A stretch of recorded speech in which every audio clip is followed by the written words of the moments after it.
የኢቢኤስ ባለቤት ኤርትራዊ ስለሆነ እሱን ለማጥቃት ቦምብሎ የተደረገ ነገር ነው የሚሉም ደግሞ አሉ። ኢቢኤስ ቴሌቪዥንን ማዕከል አድርገን ይህንን ጉዳይ ስናየው ከመንግስት ጋር ይሰራል ብለን ማለት እንችላለን ወይስ ደግሞ የኤርትራ መንግስት መጠቀሚያ ሆኗል ሪሊ ብሎ ማለት እንችላለን? አንደኛ እቺ ልጅ እናቷም አልሞተችም አባቷም አልተሰደዱም። ሰረቀ ብርሃን ቀበሌ ልዩስሙ ጽጌ ገሊላ በሚባል ቦታ በሰላም የሚኖር ወላጅናት አባትና ስድስተኛ አንደኛ ልጅ ሳትሆን ስድስተኛ ልጅ ነች። ተልከት የተሰራው ድራማ በጣም አደገኛ ነው። የቤተሰቦቿን ሞራል አልጠበቀችም። የአካባቢ ማህበረሰቡ የወዳጅ ዘመዶቿን እህቶቿን የባለቤቷን እንኳን ባለቤቷ አቶ ስማቸው ሹመት የሚባል የባንክ ሰራተኛ ነው። ተከበረ ሰው እና ልጅ ወልደዋል። በህጋዊ መንገድ ነው ልጅ ወልደው እንጂ በጣም የሚያውቀው ነገርም የለም። ስለዚህ የትዳር ሁኔታ ከጋብቻ ምንድነው እሷ የምትለው ነብሰ ጡሮኛ ያገባው ነው የምትለው። ባልየው ደግሞ በድንግልና ነው ያገባዋት ይላል። ይሄ ነገር ጉዳዩን ድራማ ነው እንድንል ያስገድደናል የሚል ነገር የሚያነሱ አሉ። ሌሎች ደግሞ የፎቶ መልኳን ያወጡና አሁን ካለው መልኳ ጋር ያመሳሰሉ በጭራሽ እሱ አይደለችም ይሄ ነገር ድራማ ነው የሚል አንደርስታንዲንግ ያዙ በቁጥር ቀላል ያሉን ሰዎች አሉ። መረጃው ሐሰት የሆነውና የመረጃውን ሐሰተኛነት በሚያውቅ ወይም መረጃውን የሚያሰራጨው ሰው የመረጃውን እውነተኛነት ለማጣራት በቂ ጥረት ሳያደርግ ሁከት ወይም ግጭት በማስነሳት ወይም ግጭት እንዲያደርስ የማድረግ እድሉ ከፍ ያለ እንደሆነ ትርጉም ሰጥቶታል ይላል።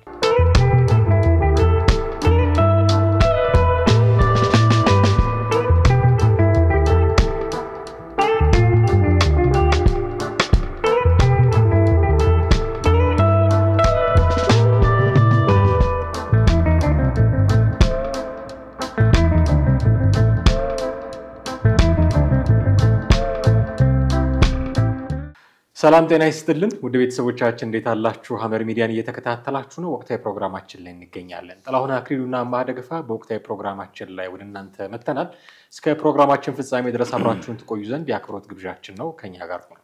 ጥሌ እንዴት ነህ? እግዚአብሔር ይመስገን ሰላም ነው አለው። ከሰሞኑ ባለፈው ከውርደት ጀምሮ እስከ ዛሬ ድረስ ትላንት ማምሻውንም ጭምር በጣም መነጋገሪያ ሆኖ የሰነበተ ጉዳይ አለ። የብርቱካን ተመስገን ጉዳይ ነው። ብርቱካን ተመስገን በኢቢኤስ አዲስ ምዕራፍ በሚባል ፕሮግራም ላይ ከቀረበችበት ቀን ጀምሮ በጣም መነጋገሪያ ሆኗል ጉዳዩ። ከ5 ዓመታት በፊት ከታገቱት 17 ተማሪዎች የደምቢዶሎ ተማሪዎች ጋር ተያይዟል። ውጭ ሀገር ሆነው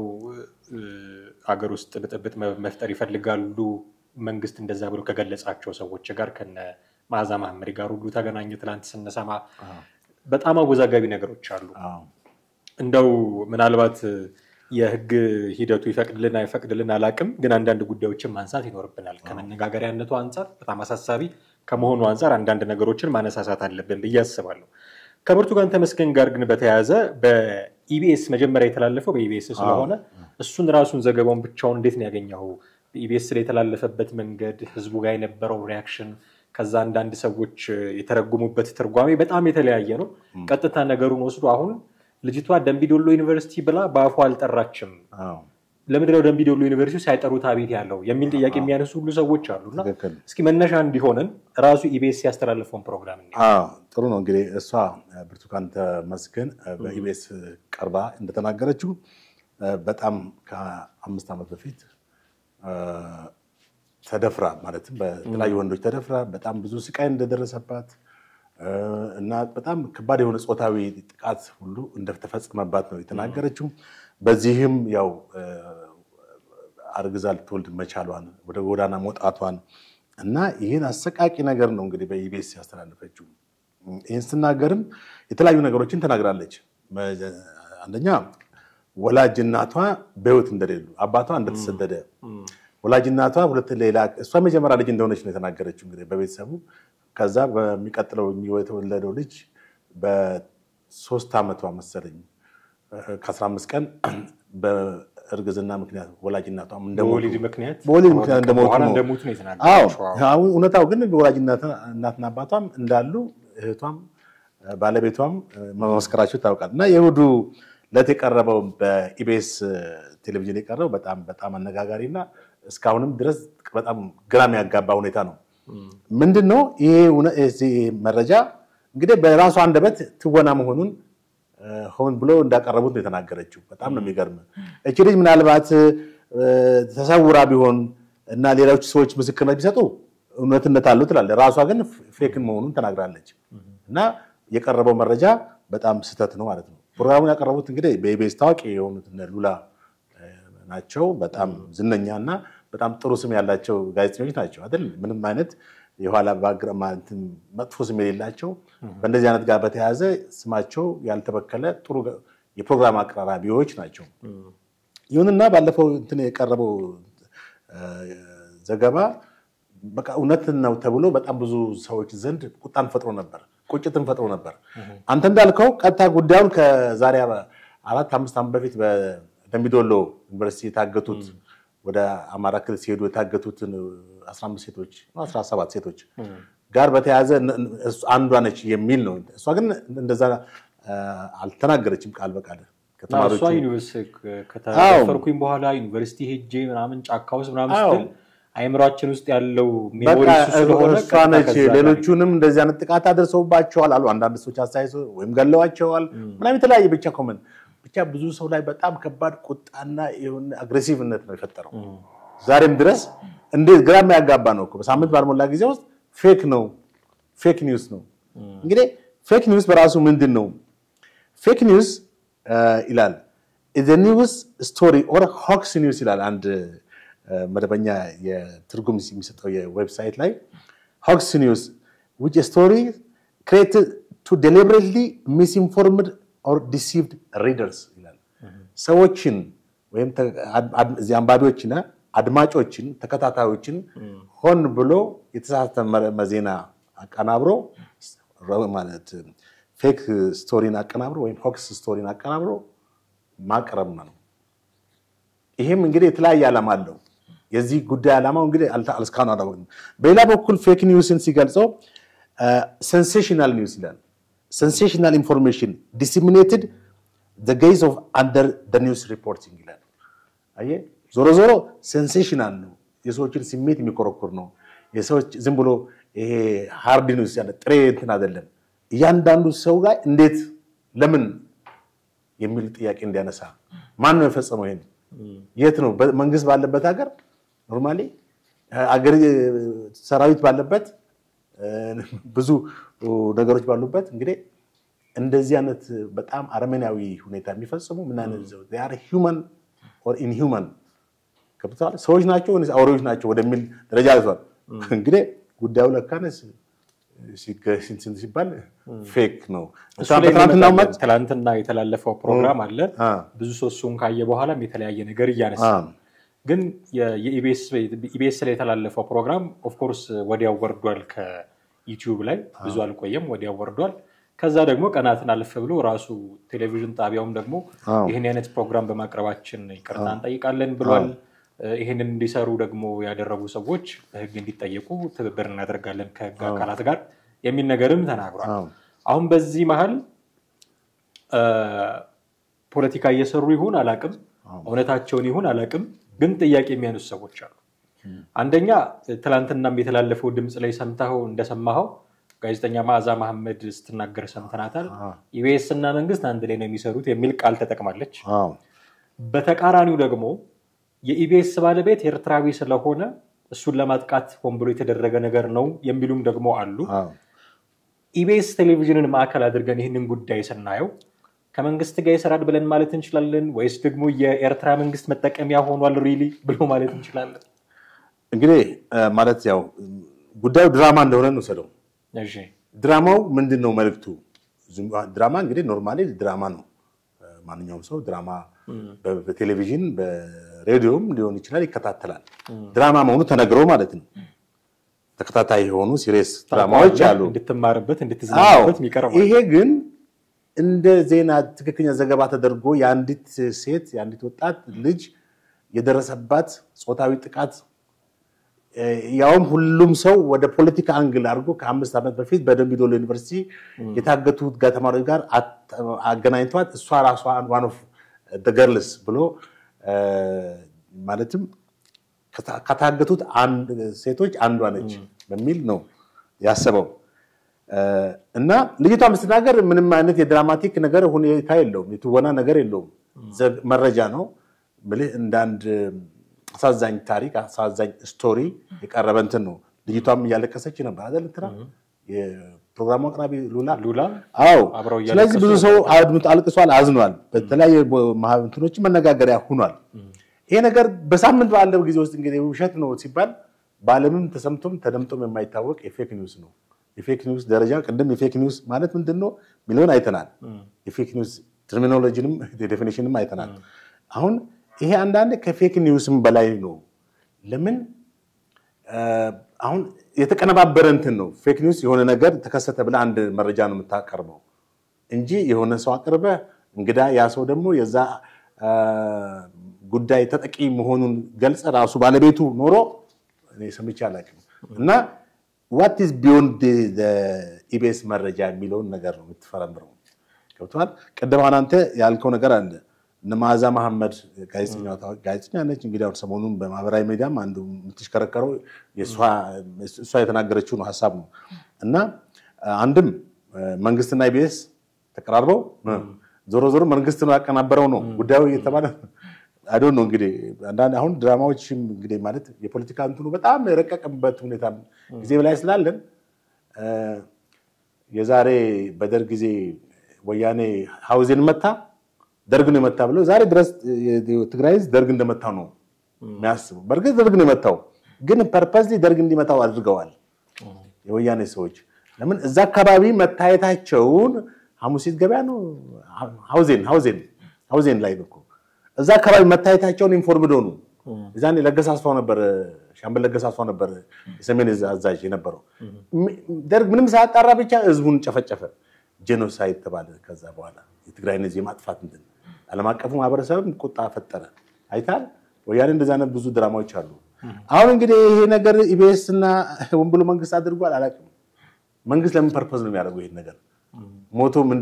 ማለት ግቡ ምንድነው የመጣው እኮ አታክ ያደረገው ራሱ መንግስት ነው መንግስት ባለበት ሀገር ዜጎች በዚህ አይነት ይደፈራሉ ስፔሻሊ ኦነክሽንን ወደሚለው አጫም የታለ ጸጥታ ኃይል የታለ መከላከያ የታለ ወደሚል ነው የሚደርሰው አሁን ያልከው ደግሞ ሶዮ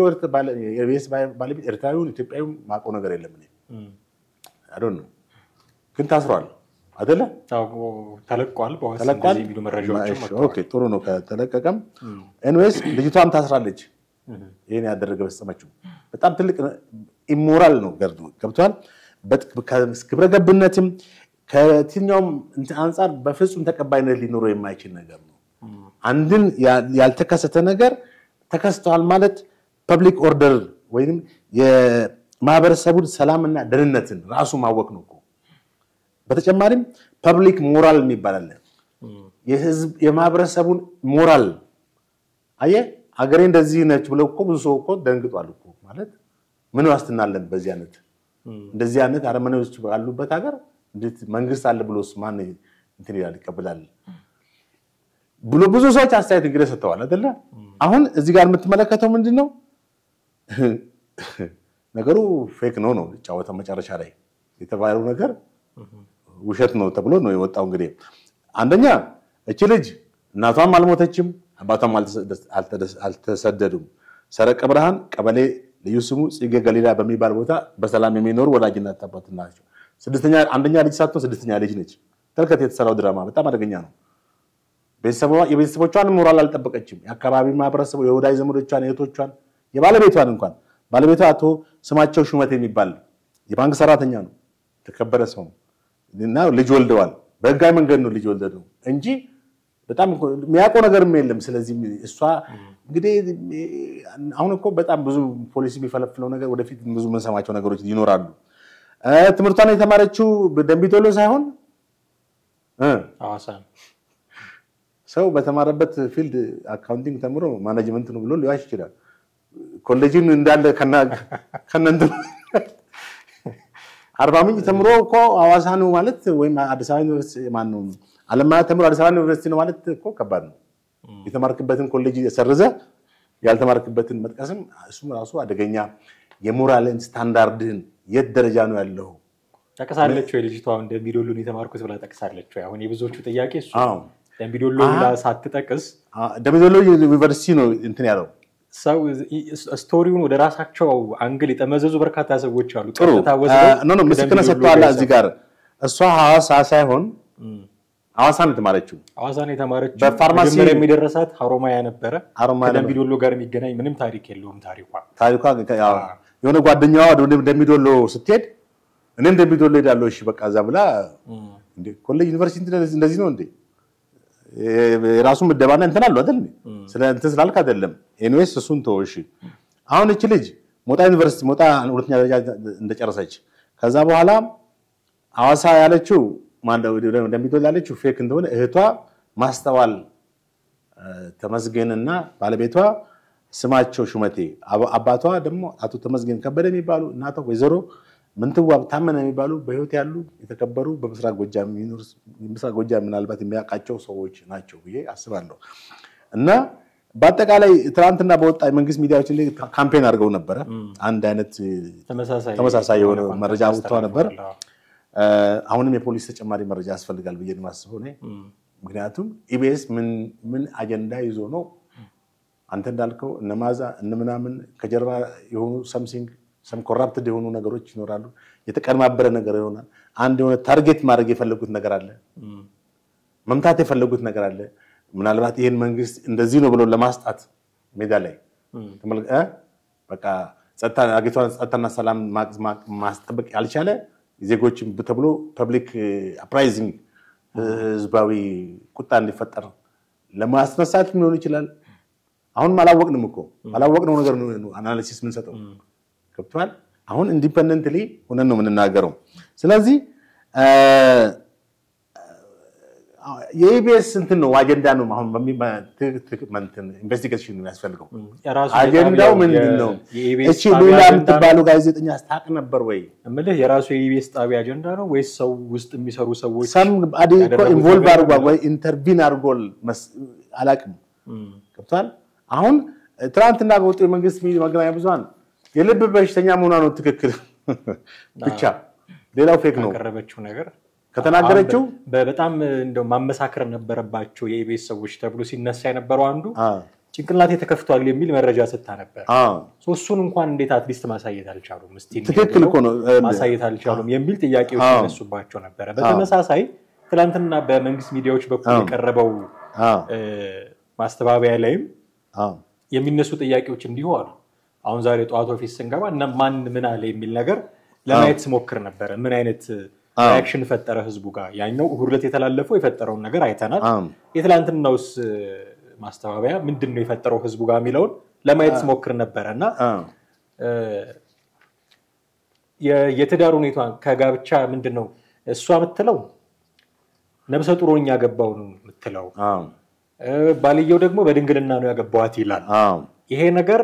ጉዳዩን ድራማ ነው እንድንል ያስገድደናል የሚል ነገር የሚያነሱ አሉ ሌሎች ደግሞ የፎቶ መልኳን ያወጡና አሁን ካለው መልኳ ጋር ያመሳሰሉ በጭራሽ እሱ አይደለችም ይሄ ነገር ድራማ ነው የሚል አንደርስታንዲንግ ያዙ በቁጥር ቀላል ያልሆኑ ሰዎች አሉ እንደዚህ አይነትስ ጉዳዮች አሁን ትላንትና ሲተሰራውን ጉዳይ አይሄም ነገር ድራማ ነው ብሎ የሚያምኑ ሰዎች ለምኖራቸው ምልክት አይሰጥም ማለት የመንግስት ሚዲያ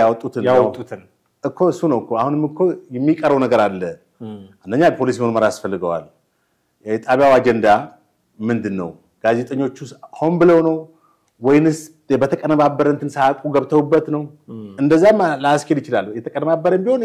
ጋዜጠኛው እውነት ወይንም ውሸት ዜና ነው ወይ ብሎ ክሮስ ቼክ ማድረግ አለበት ምሳሌ ዋና የፕሮግራም አቅራቢዋ ይሄን ነገር ስለልጅቷ ስለተናገረች ብቻም ሳይሆን መጠይቃቸው አካላቶች ሊኖሩ ይችላሉ የት አካባቢ ነው መቼ ነው አንዳንድ ኢንቨስቲጌሽን ዘመዶቿን ቤተሰቦቿን ሁሉ ስልክ ሰጣ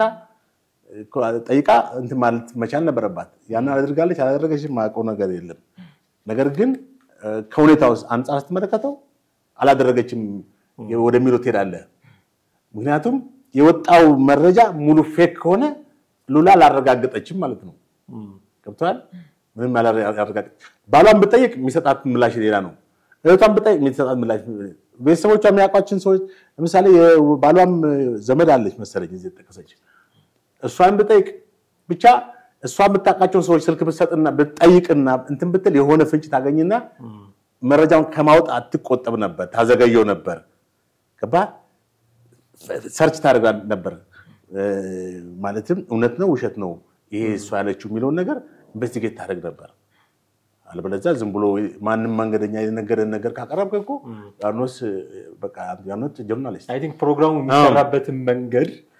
ለእንደዚህ አይነት ክሮስ ቼኪንግ ለሆስቶቹ ፕሮግራሙ ላቀረቡት ሆስቶች የሚመችም አልመሰለኝም። ምክንያቱም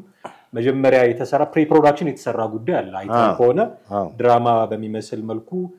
የደፈሯት ሰዎች ቀበቷቸውን ሲታጠቁ እንደዚህ የሚያሳይ አለ ፊታቸው ባይታይም ልጅቷ ያለችበት ቦታ የሆነ ቤት ውስጥ ሆና እዛ ስትቀረጽ ምናምን አሉ ፕሪ ፕሮዳክሽን ነበረው በደም ከዛ ነው ስቱዲዮ መታ እነዱ ላይ ያገኙት ሶ ስቶሪው ተነግሯቸዋል ይሄ ነው ስቶሪው ልጅቷ መታ ፕሬዘንት የምታደርገው ነገር አለ እሱም ማሳየት ነው አላማውና አሁን በዚህ ደረጃ ሆስቶቹን ተጠያቂ ልናደርጋቸው እንችላለን ወይ ክሮስ ቼክ ባለማድረጋቸው የሚለው ነገር ምናልባት ዳይሬክተሩ ፕሮግራሙን የሰራው ዳይሬክተር እንደ አይነት ነገሮችን ማጣራት የነበረበት እሱ ነው ብዬ አስባለሁ ይሄ ሁሉ መነሻ እንግዲህ በእርግጥም ኢቢኤስ ያስተላልፈው ነገር ይቅርታ መስለ ጠየቀበት አሁን አይ ልክናችሁ እናንተ ያስተላልፋችሁት ልንለው አንችልም ተሳስተናል ብሏል በመግለጫ ደረጃ ይቅርታ ጠይቋል አይ ከባለቤቱ ያወቀ ቡዳ ነው ብለን ደሞኛ ኖ አልተሳሳታችሁም ልንላቸው አንችልም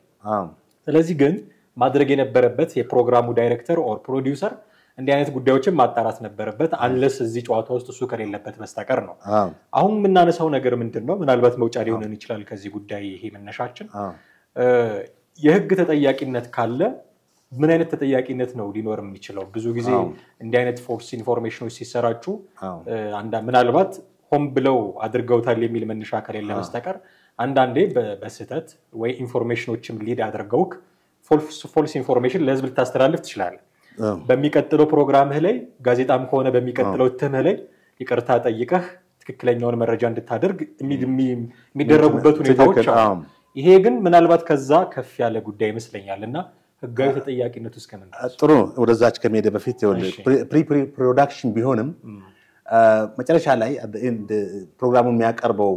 ሆስት ወይ አቅራቢው ያን መረጃ እንደ ዝም ብሎ መቀበል የለበትም የራሱን ጥያቄ ምናልባትም የራሱን የቲም ስታፍ ሜምበሮችን እዛ ማነጋገር አለበት ፋክት ቼክ ማድረግ አለበት እንደ ጋዜጠኛ አንድ ጋዜጠኛ መረጃዎች ከማቅረብ ኢንፎርሜሽን ጋዘር ያደርጋል ከዛ አናላይዝ ያደርጋል ከዛ ዲሲሚኔት ያደርጋል እንደውም አኩሬሲ ፋክት ሪላያቢሊቲ አካውንታቢሊቲ ክሬዲቢሊቲ እነዚህ መሳሰሉት ነገሮች እኮ የጋዜጠኛ የአንድ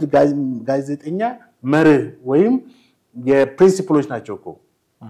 መረጃው ከማቅረብ ለህዝብ ከማስተላለፍ በፊት እኮ እነዚህ መርሆች ተአማኝነት አለው ወይ የመጣው መረጃ ትክክለኛ ነው ወይ ምን ያህልስ ፋክት ነው የተናገረው ሰው የሱሸቱን ቢሆንስ ቀጥፎስ ቢሆንስ የሆነ ለራሱ የሆነ አንድ ግብ ለማስፈጸም ቢሆንስ አንዱን ማህበረሰብ ላይ ጥቃት ለመፈጸም ቢሆንስ ተብቷል እና የጥላቻና ቀደም ወዳልከው ጥያቄ ስንመጣ የጥላቻና ሐሰተኛ መረጃ በሚል በኢፍትሪ የወጣ አዋጅ አለ ይሄውም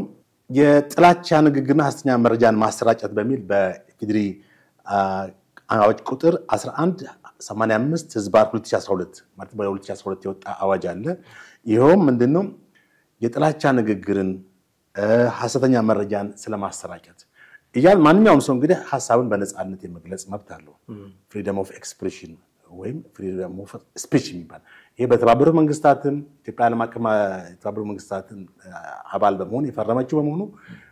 1948 የወጣውን አዋጅ ዓለም አቀፍ ህግም ተቀብላለች እንደገና በአገራችን በኢፍድሪ ህገ መንግስት ውስጥ ያለ ነው በፕሬስ አዋጅም የመናገር ነጻነት አለ አሁን በ2012 ደግሞ የወጣው አዋጅ ምን ሰዎች ሐሳባቸው በነጻነት የመግለጽ መብት እንኳን ቢኖራቸው አንዳንዴ በዚህ ሐሳብ በነጻነት የመግለጽ ስም የጥላቻ ንግግሮች አጸያፊ መልእክቶች አንዱን ማህበረሰብ ወይንም አንዱን ህዝብ አንዱን ሃይማኖት ተከታይ የሚጎዱ ቃላቶች ሁሉ ሊሰነዘሩ ስለሚችል አዋጁ መውጣቱ ችግር የለውም ዋናው ነገር አዋጁ እንዴት ይተገበራል የሚለው ነው ስለዚህ አንዳንዴ ሰዎች ሆን ብለው ያን አንዱን ማህበረሰብ አታክ ለማድረግ የሚያደርጉት ንግግር አለ እንግዲህ አሁን በኢቢኤስ የወጣውን ዜና ስንመለከተው ዘገባ ስንመለከት የጥላቻ ንግግር የሚለውን እንተው ጥላቻ ንግግር ውስጥ ነው ብለንም ልንላችን ነገር ግን ሐሰተኛ መረጃ ፌክ ኒውስ ወይም ሆክስ ኒውስ ይሏል ሆክስ ስቶሪ መረጃው ሐሰት የሆነውና የመረጃውን ሐሰተኛነት በሚያውቅ ወይም መረጃውን የሚያሰራጨው ሰው የመረጃውን እውነተኛነት ለማጣራት በቂ ጥረት ሳያደርግ ሁከት ወይም ግጭት በማስነሳት ወይም ግጭት እንዲያደርስ የማድረግ እድሉ ከፍ ያለ እንደሆነ ትርጉም ሰጥቶታል ይላል በዚህ አዋጅ ላይ እንደገና አዋጁ በዋናነት ለማህበራዊ ስምረት ፖለቲካዊ መረጋጋት ለሀገራዊ አንድነት ለሰብአዊ ክብር ለብዙሃነትና ለእኩልነት ጠንቅ የሆኑ ነገሮች ሐሰተኛ መረጃዎች ይላቸዋል ስለዚህ እነዚህ ሐሰተኛ መረጃዎች እንግዲህ በማህበረሰቡ ሲሰራጩ ከባድ ጉዳት ሊያመጡ እንደሚችሉ እንግዲህ ያው ይሄ መረጃ ሲሰራጭ ምን ያክል የህዝብን ቁጣ የህዝብን ስሜት እንዳለው አይተናል አይደለ በተለያየ ቦታ መነጋገሪያ ሆኖ እንዴት ተብሎ ሲነገር ነበር ይሄ አዋጅ የጥላቻ ንግግርና ሐሰተኛ መረጃ ማሰራጨት ቅጣቱ እስከምን ድረስ ነው የሚለው እዚሁ አዋጁ ላይ ተቀምጧል በነጋሪት ጋዜጣ የወጣ ነው የኢትዮጵያ ፌደራል ዲሞክራሲያዊ ሪፐብሊክ ሳህለ ዘውዴ የቀድሞ ፕሬዝዳንት ሳህለወርቅ ዘውዴ በነበሩበት ጊዜ የወጣ ነው ቅጣት ያስከትላል